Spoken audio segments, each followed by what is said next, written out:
This is the Fearless Launching Show. We are doing a very special 6-day series. Yes, yesterday I called it a 5-day series, but then I threw something in that wasn't initially in the series.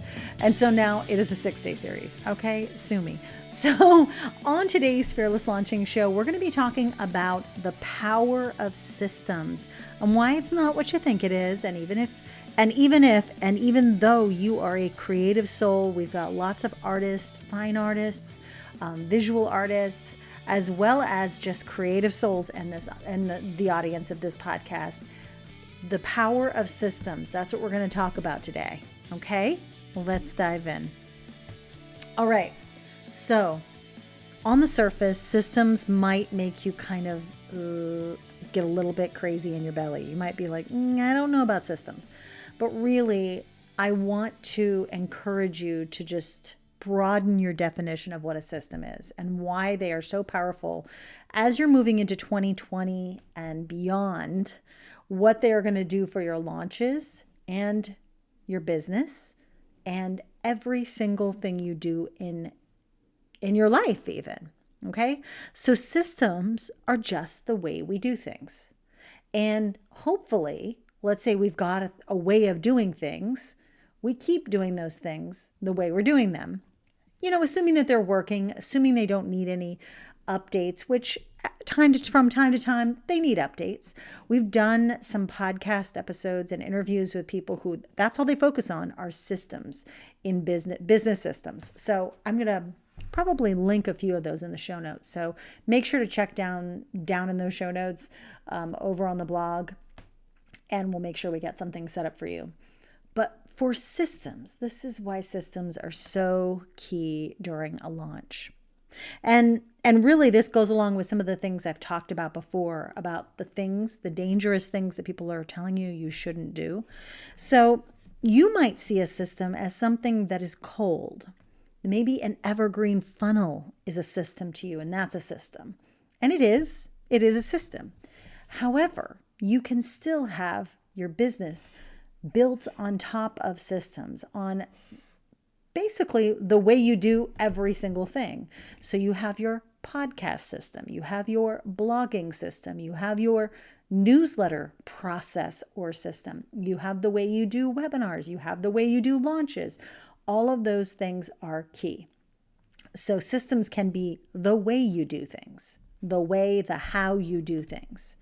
Now, systems also include the what, and actually the more detailed stuff that you do in these things.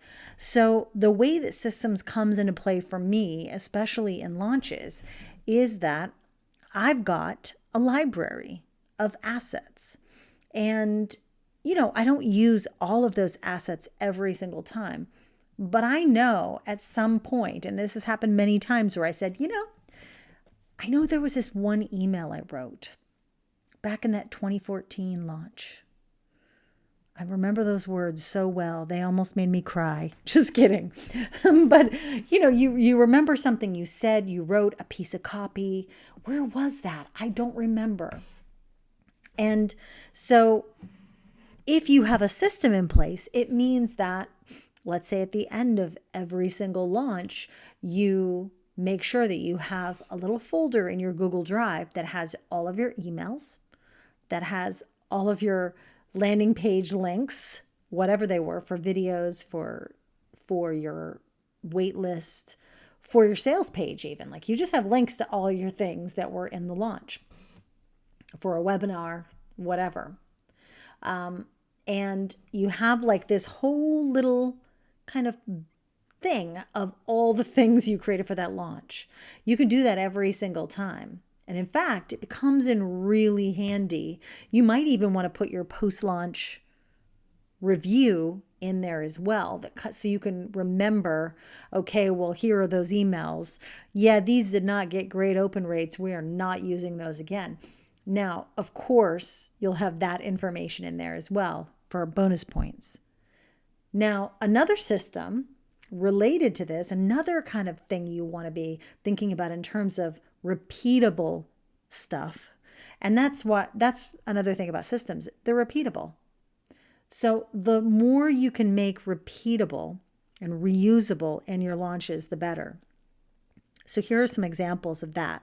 And I'm talking off the cuff to you right now. I talk about this stuff all the time. I'm not writing a script.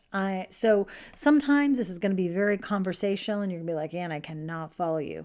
So make sure to reach out to me. Tell me where you're stuck so that we can continue that conversation. In fact, before I go on, make sure to go over to the Fearless Launching. I have like a free group over on Facebook. It's not even called Fearless Launching. It's called the Launch Lounge with Ann Samoilov. I'm going to put that link in the show notes below so that you can just click over there, keep the convo going, because this is what launches require is ongoing conversation, musing about what happened, what didn't happen, what's working, what's not working. That's how we all stay current. So pop on over to that group if you want to do more of that with us over there in that free Facebook group. So part of my launch process, there's one key thing that goes into this. So say I've put my launch in the library with all the assets, all the good stuff. I also, at the beginning of every single launch, I make it part of my process to go through some of those, not all of them, but after a while you start to realize, oh yeah, that had all the good stuff. So over time, hopefully you're doing this. And so the first time it takes the most time, but you're going to do a full inventory of not just the stuff that was directly related to the launch, but maybe, stuff that kind of was on the outskirts of the launch. Blog posts that maybe led up to you even announcing the doors were open, not even pre-launch content, not your video series, not your challenge, but what was that stuff you were talking about leading up to your launch? Did you have like a month of related blog posts or related podcast episodes? That's the stuff you want to catalog as potentially being stuff that you can reuse during this launch. Did you do any interviews, any past guest posting or guest interviews on other people's podcasts? Were you involved in any summits or online events, or did you speak at any places? And maybe there's some, not just content, but maybe there's some other useful information in those things that led up to your launch. So you want to think of all the pieces, not just like the specifics, like, oh yeah, we can reuse that landing page. We can reuse that. We're definitely using that again. We're going to redo the webinar, but we're going to use those same pages. Like you might make those decisions, but I love looking outside. So first I look at all the content that I've already created because I don't need to create any more usually, unless I do want to freshen things up. And at this point, I've got like 2012, how many? 8 years of launch content. Like in the last couple of years, I've been branching out a lot more just because I'm like, how much more do you got to say? I've been doing a lot of improving of existing blog posts, and I could do that for days. That, believe me, if you ever happen upon a blog post on my blog that doesn't seem updated, it's because it probably hasn't been. Okay, we're working on it. We got a lot of content to go through, but regardless, I think it's always a good idea to just go through, do an inventory of that. Then I want you to go through and do an inventory of all the people that might be able to help you, that helped you in the past, designers and Facebook ads people and whatever, or courses that gave you a to-do list, a checklist of some sort, whatever that might be. Sometimes I'll go into Business by Design, and I love the little process maps that they give you in that program, that James Wedmore gives you in the program, because I think those are helpful. Now, I don't think they tell you how to do the work or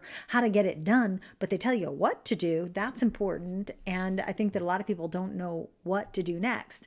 So why am I mentioning all of this? Because if you can keep track of what you're creating, how it relates to the things you're launching, your products, your services, and you know where to get everything in some way, launching becomes that system. This is something that we talked about in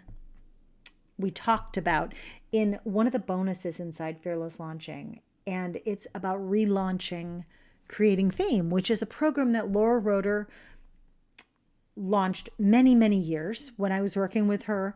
And she was doing it, I think, a couple of years before I even started working with her. She does not offer that program now, but we talked about it in terms of it being a system that you're constantly improving so that, your customer emails are all the same and all of the things that you have all created. It's not like you start from scratch every single time. So there's two reasons I mention this, because you got some people out there, and I've been talking about this a lot. So she's probably going to reach out to me. One person specifically, but I am all about making whatever I can systematize in terms of like an evergreen funnel, using evergreen webinars, all of that kind of stuff.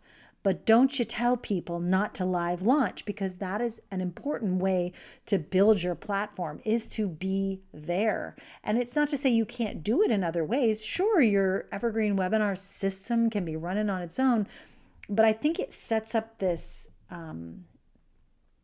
a thing that says, well, live launches are so different from evergreen launches. They might be, but actually you can get information faster in a live launch, I believe, especially because you're not required. Like when you're creating an event style launch, you're inviting people in and you're going to find out right away, do they even want to come in?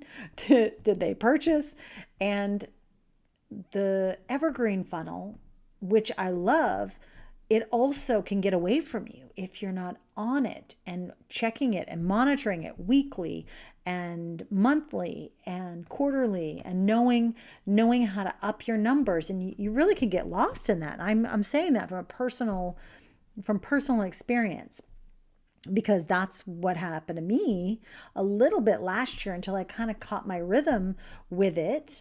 But in the end, though, you're still creating the same work. And if you can systematize what you do with a live launch, and you love that energy of other people being there, and you thrive on going live on video, then it doesn't have to be overwhelming. It doesn't have to feel like feast or famine. You can still have that passive feeling income. You're just going to be there. You're going to be there live. And I always feel like it's dangerous to tell people, definitely don't do that. Unless, of course, it's like, don't drink poison. Of course, don't drink poison. But I think it's a little bit, and I know why people do this. I really do. So I'm going to stop harping about it. But systems will make every type of launch you want to do, whether it's a live launch, an evergreen style launch, an always available product launch somehow, whatever the way you decide to launch, it's going to be possible, and it's not going to feel overwhelming. I feel like it's going to be stressful no matter what when you put out your stuff to the world. So systems just make it easier for you to repeat without having to recreate things from scratch every single time. And that's it. That's my rant for the day. So what I want to kind of encourage you to do today, just to get started, look at your content, look at the content specifically that connects with whatever you're going to be promoting, selling, or what you promote, sell on a regular basis. Like, what pieces of your content? Now, if it all applies, pick the best performing content. Okay. Same thing with your audience in terms of where they are. Email, podcast, social, where on social, what formats do you have? Do you have lots of videos? Do you have things already created? Did you do a launch before? And maybe just a lot of people didn't get it. You created this whole challenge and nobody showed up. Do the challenge again. You already created the things. So just do that inventory. That inventory is going to be a huge stepping stone for you and give you real clarity on, wow, I actually finished way more than I thought I did. But that's going to give you that first step, and in terms of knowing where you're going to be working from. Now, you may want to do an inventory as well about what you know of your audience and the people that you believe are the ideal customer for whatever it is you're offering or whatever it is you're going to be selling or launching or promoting. So that's what I want you to do today. Okay. And if you haven't already, make sure to go back and listen to the last 3 short episodes. They're all there. If you're listening to this later than January 2020, well, guess what? All 6 episodes are here. So just keep on trucking. Okay. I'm going to let you guys go. Thank you so much for listening to this really short, off the cuff episode of the Fearless Launching Show. We've got 2 more to go. These are good ones. And if you're enjoying these, I want to encourage you to join me and let's see, we got like 857 people or so over, as of this recording, over in the Launch Lounge on Facebook. I'm going to put that link below. Just go request access. You're going to answer a few questions because we got to know how we're going to help you. And then we'll let you in. And we host classes in there and we chat. And, we're just getting going if you're listening in January, and we'll be having some fun in there this year. So hopefully I'll see you over there, and that's it. Have a great day, and I will see you in the next episode.